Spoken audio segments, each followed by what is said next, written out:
1,24,000 انبیاء کو جو بھیجا ہے اس کی صرف مین ریزن اتنی تھی کہ میں تو ہوں،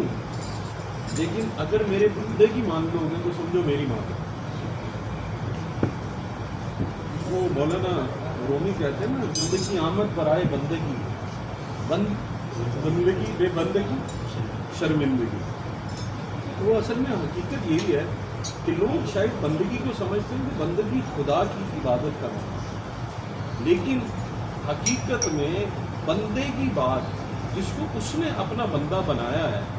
اس کو مان لینا، اس بندے کی بات کو ماننا بندگی ہے۔ اور جیسے ہی آپ بندے کی بات کو مانتے ہیں نا،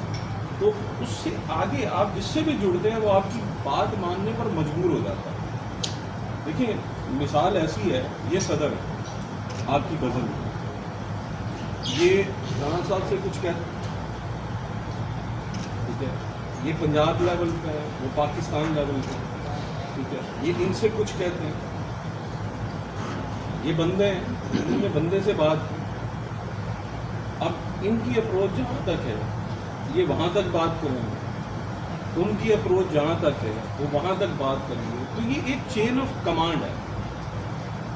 یہ ایک پلیٹ ہے، یہ دائرہ اسلام ہے، ٹھیک ہے۔ اب رب کائنات کا حکم ہے، میں کسی کو تکلیف نہیں دینا چاہتا قرآن میں، تو تکلیف میں اپنے اعمال کی وجہ سے،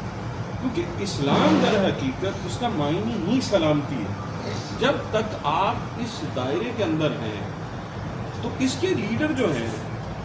جو اول ہیں اور آخر ہیں اور ظاہر بھی ہیں اور باطن بھی ہیں، محمد رسول اللہ صلی اللہ علیہ وسلم، وہ تھے، وہ ہیں اور وہی رہیں گے، دیکھو، ٹھیک ہے۔ جب یہ ایمان ہے آپ کا تو اس کے لیڈر وہ خود ہیں۔ آپ سب اس اگر دائرے کی حدوں کے اندر چلیں کہ آپ اس افضل ترین انسان اور کائنات کی افضل ترین شخصیت خدا کے بعد محمد رسول اللہ صلی اللہ علیہ وسلم کی ہر زبان رحمت کی بات ماننا شروع کر دیتے ہیں، ٹھیک ہے، تو آپ کیا ہوگا کہ آپ یہ نہ سمجھیں کہ آپ ان کے قریب ہو گئے، آپ ان کے قریب تو ہو جائیں گے، لیکن جو ان کے قریب ہوتے ہیں وہ ان کو بارڈر لائنز پہ کھڑا کر دیتے ہیں کہ آپ سے کام لینا شروع کر دیا جاتا ہے کہ جیسے ہی کوئی اس بارڈر لائن کے قریب آئے گا، آپ کا کام ہے اس کو کھینچ کے اندر کر دینا،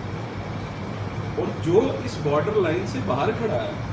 وہ تو اندر آ گیا، لیکن کچھ ایسے بھی ہیں جن کو باہر کی چیزیں اٹریکٹ کر رہی ہیں، تو جیسے ہی وہ باہر جانے لگیں گے تو آپ اس فوج کے سپاہی ہیں جن کے